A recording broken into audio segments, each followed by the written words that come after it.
తెలంగాణలో కాళేశ్వరం ప్రాజెక్టు విషయంలో రాజకీయాలు వేడెక్కుతున్నాయి. ప్రభుత్వం, ప్రతిపక్ష పార్టీలు ఒకరిపై ఒకరు విమర్శలు చేసుకుంటున్నాయి.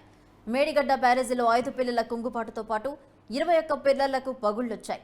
దీంతో లక్షల కోట్లతో నిర్మించిన ప్రాజెక్టు ఎంత లోపభూయిష్టంగా ఉందో అర్థమవుతుంది. కాళేశ్వరం ఎత్తిపోతల పథకం ద్వారా లక్షల ఎకరాలకు సాగునీరు అందించే ప్రయత్నంకు ఫుల్ స్టాప్ పడినట్లే.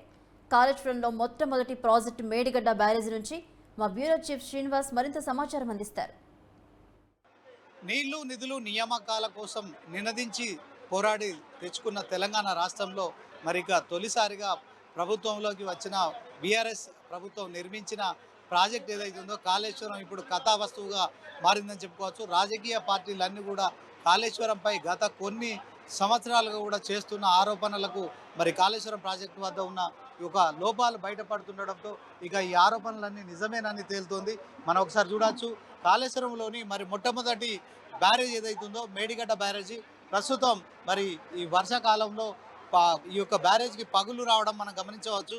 సో 20వ నంబర్ పిల్లర్లో మరి ఈ ప్రాజెక్టు పైన కుంగిపోయి ఈ గోడ కూడా పూర్తిగా క్రాక్ అయిపోయిన పరిస్థితి మనం చూడవచ్చు.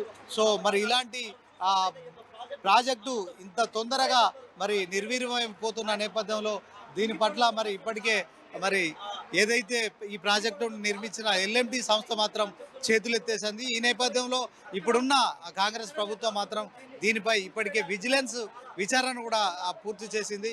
ఇక మరి అతి త్వరలో జ్యుడిషియల్ ఎంక్వైరీ కూడా చేస్తామని చెప్తుంది. ఏదేమైనప్పటికీ కూడా మరి ఒక లోపభూయిష్టమైన ప్రాజెక్టు, మొట్టమొదటి ప్రాజెక్టు ఏదైతే మరి కాళేశ్వరం టెంపుల్కు సమీపంలో నిర్మించిన ఈ ప్రాజెక్టు మరి దీనికి సంబంధించిన పిల్లర్లు కుంగిపోవడం అయితే మరి ఈ ప్రాజెక్ట్ ఇక్కడ మనగడ లేదని స్పష్టమవుతుంది. ఎందుకంటే గోదావరి నదిలో సముద్రం పాలవుతున్న నీటిని ఒడిసిపట్టే ప్రయత్నం చేసి రివర్స్ పంపింగ్ ద్వారా మేము ఇక్కడ నుంచి అన్నారం నుంచి సుందిల్ల నుంచి ఎల్లంపల్లి, ఆ తర్వాత మిడ్ మానేర్, అలాగే ఇక ఎస్ఆర్ఎస్పి పునర్జీవన పథకానికి కూడా మరి ఈ ప్రాజెక్టు ఉపయోగపడుతుంది. ప్రతిరోజు 2 టీఎంసీల నీటిని ఎత్తి పోస్తాము. సో మరి 1 కోటి ఎకరాల మాగాణం చేస్తామని చెప్పి కూడా గత ప్రభుత్వం చెప్పిన సంగతి మనకు తెలిసిందే. ఈ నేపథ్యంలో ఇప్పుడు శాసనసభలో మరి వాడి వేడి చర్చలు కొనసాగుతున్నాయి. బడ్జెట్ సమావేశాల్లో కూడా మరి ప్రస్తుత ముఖ్యమంత్రి రేవంత్ రెడ్డి మరి మాజీ ముఖ్యమంత్రిని కూడా శాసనసభ సమావేశాలకు ఆహ్వానిస్తున్నారు. సో వాళ్ళకి ఎంత సమయం కావాలన్నా మేము కేటాయిస్తాం, కానీ ఇటు కృష్ణా అటు గోదావరి ప్రాజెక్టులపై ఖచ్చితంగా చర్చ జరగాలని చెప్పి కూడా మరి పిలుస్తున్నప్పటికీ కూడా మరి మాజీ సీఎం కేసీఆర్ అయితే ఇంతవరకు అసెంబ్లీకి రాలేదు. అతను వస్తాడా రాడా అనేది కాసేపు పక్కన పెడితే మరి 1,00,000 కోట్ల ప్రజాధనం అయితే వెచ్చించి చేసిన ఈ యొక్క ప్రాజెక్టు పూర్తిగా నిర్వీర్యం అయిపోవడం మాత్రం తెలంగాణ ప్రజానికాన్ని ఆందోళనలో ముంచేస్తుందని చెప్పుకోవచ్చు. ఓవరాల్గా ఈ ప్రాజెక్టుతో మరి సుమారు 1 కోటి ఎకరాలకు సంబంధించి మాగాణం చేస్తామని చెప్పుకున్న బీఆర్ఎస్ ప్రభుత్వం అయితే మరి ప్రాజెక్టు నిర్మాణానికి సంబంధించి మరి గతంలో ఎన్నికల ప్రచారంలో వాళ్ళంతా కూడా స్పష్టం చేశారు.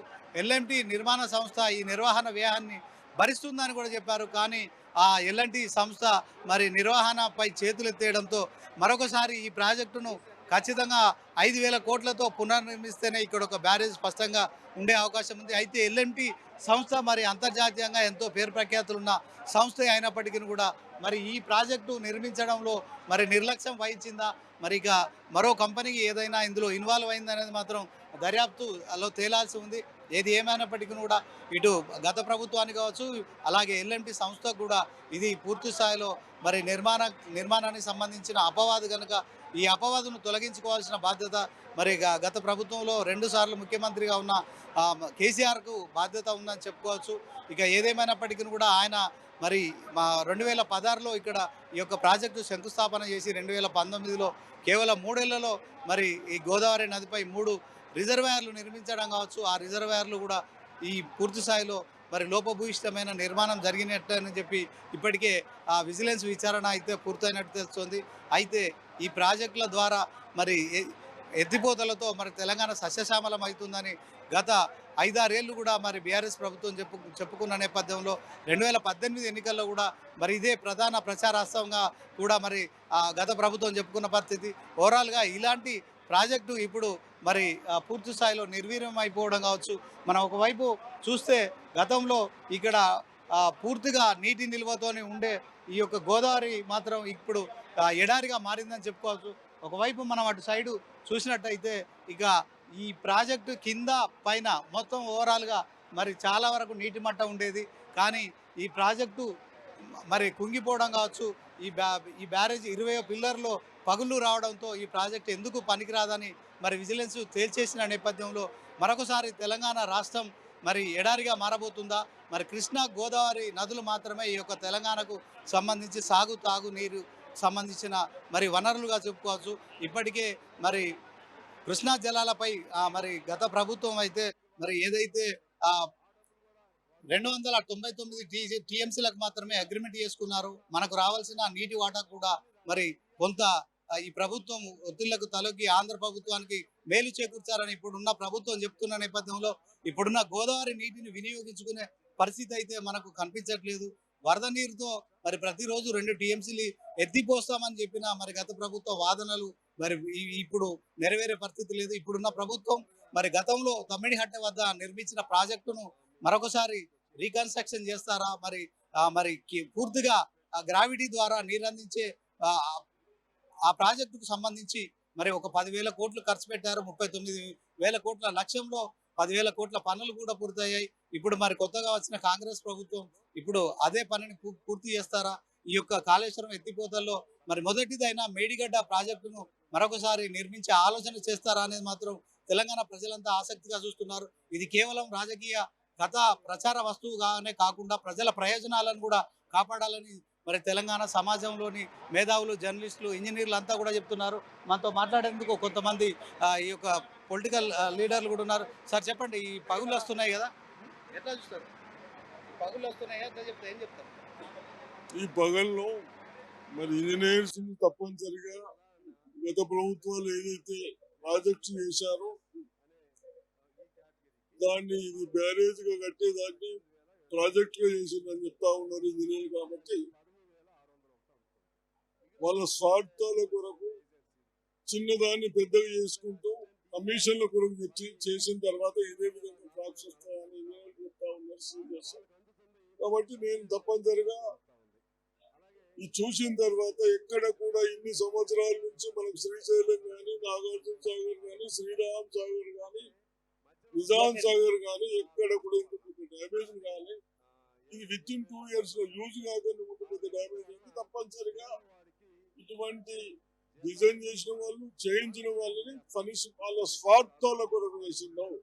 వాళ్ళు కేవలం డబ్బుల కొరకు, వాళ్ళ కమిషన్ల కొరకు బీజేపీ అంటుంది దీని మీద జ్యుడిషియల్ ఎంక్వైరీ కాకుండా సిబిఐ తోని దర్యాప్తు చేయించాలండి. దీనికి ఏమంటారు? నేనేమంటున్నాను, టెక్నికలీ అన్ని ఆలోచించి ఏది బెస్టో, ఏది వీళ్ళకి పనిష్మెంట్ అవుతుందో ప్రజలకు ఉపయోగపడేటట్టు ఆ కంపెనీతో చేయించాలని నా ఉద్దేశం. ఓకే, ఇది ఓవరాల్ గా మరి ఇక రాజకీయ నాయకులు కూడా చెప్తున్నారు ఇక్కడ ఈ యొక్క ప్రాజెక్ట్ అయితే కమిషన్ల కోసం మాత్రమే నిర్మించారు. మరి ఇంత పెద్ద ప్రాజెక్టులో మరి ఈ అవినీతి స్పష్టంగా బయటపడ్డది. ఇక దీనికి సంబంధించిన బాధ్యులను కూడా కఠినంగా శిక్షించాలి. ఇన్ ఫ్యూచర్లో మరొకసారి కూడా మరి ఈ ప్రాజెక్టుపై కూడా ప్రజా ప్రయోజనాలను కాపాడాలనే మరి అభిప్రాయాన్ని కూడా వ్యక్తం చేస్తున్నారు. ఓవరాల్గా మనం ఒకసారి చూసినట్టయితే గతంలో మరి ఒక 5-6 సంవత్సరాల క్రితం ఈ ప్రాజెక్టు నిర్మాణం జరుగుతున్నప్పుడు కానీ, అలాగే ఈ ప్రాజెక్టు పూర్తవుతున్న సందర్భంలో కానీ ఇక్కడికి కనీసం వచ్చే పరిస్థితి ఉండేది కాదు. గతంలో మరి గోదావరి పూర్తిగా ఎండిపోయి ఎడారిని తలపిస్తున్న నేపథ్యంలో కాళేశ్వరం ఎత్తిపోతల పథకంతో మరి మేడిగడ్డ నుంచి మొదలుకొని ఏదైతే మరి ఇక ధర్మపురి గోదావరి కూడా అక్కడి వరకు కూడా ఒక 100 టీఎంసీల నీటితో మరి నిండుగా కనిపించింది. దీంతో కొంత గోదావరి నది పరివాహక ప్రాంతాల్లో కావచ్చు, చెరువులకు పూర్తి స్థాయిలో నీరు కూడా నింపినప్పుడు మరి కొంత నీటి మట్టం కూడా పెరిగిందనేది మాత్రం కొంత వాస్తవం ఉంది. అయితే మరి ఎక్కడైనా నీరు పల్లమెరుగు నిజము దేవుడెరుగు. కానీ ఈ విషయంలో మరి 2 ప్రభుత్వాలు కూడా, కాంగ్రెస్, బీఆర్ఎస్ ప్రభుత్వాలు కూడా ఈ విషయాన్ని మరి పూర్తిగా ఆలోచించి ప్రజా ప్రయోజనాలు కాపాడే దిశగా కూడా మరి ప్రభుత్వాలు ఆలోచించాల్సిన అవసరం ఉంటుంది. ఎందుకంటే 1,00,000 కోట్ల వ్యయం చేసి నిర్మించిన ప్రాజెక్టు కేవలం రాజకీయ ప్రయోజనాలకి కోసమే కాకుండా ఈ ప్రాజెక్టును ఏదైనా పునర్నిర్మాణం చేసే దిశగా కూడా ఆలోచించిన క్రమంలో, ఎందుకంటే సుమారు 95 పిల్లర్లు ఈ మేడిగడ్డ బ్యారేజ్పై కూడా నిర్మించడం జరిగింది. ఈ 95 పిల్లర్లలో మరి 20వ పిల్లర్ పూర్తిగా క్రాక్ రావడం కావచ్చు. మనం ఒకసారి విజువల్స్లో చూసినట్లయితే ఇది పూర్తిగా పునర్నిర్మాణం చేయని పక్షంలో మరి లక్షలాది క్యూసెక్ల నీరు వరద ప్రవాహంలో వచ్చే క్రమంలో ఇది తట్టుకునే పరిస్థితి ఉండదు. కనుక ఈ యొక్క ఏదైతే ఈ క్రాకు వచ్చిన పిల్లర్ ఏదైతే ఉందో దీన్ని తొలగించి దీని స్థాన్నే మరి ఇంకా 1-2 పిల్లర్లు కూడా ఇలాంటి పరిస్థితుల్లో కుంగిపోయిన నేపథ్యంలో దీన్ని పునర్నిర్మించి ఖచ్చితంగా మరి ప్రజలకు ఉపయోగపడే క్రమంలో కూడా చర్యలు తీసుకోవాలని చెప్పి కూడా మరి తెలంగాణ సమాజం అంతా కోరుతున్న పరిస్థితి ఉంది. ఎందుకంటే మేడిగడ్డ నుంచి మొదలుకొని సుందిల్లా, అన్నారం అలాగే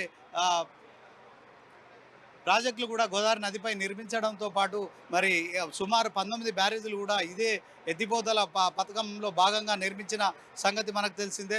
సుందిల్ల బ్యారేజ్తో పాటు అన్నారం బ్యారేజు అలాగే ఇక మేడిగడ్డ ప్రాజెక్టుతో పాటు మరి మిడ్ మానేర్ కావచ్చు అలాగే మల్లన్న సాగర్ వరకు కూడా మరి నిర్మించిన రిజర్వాయర్లు పూర్తి స్థాయిలో మరి నిండుకోవాలంటే గోదావరి నదిలో వృధాగా పోతున్న నీరును సముద్రం పాలు కాకుండా మరి ఈ యొక్క తెలంగాణ రైతానికి కావచ్చు సాగునీరు అందించే దిశగా కూడా కావచ్చు అలాగే తెలంగాణ ప్రజల కోసం తాగునీరు అందించే దిశగా కూడా మరి ప్రభుత్వాలు ఆలోచించాల్సిందే.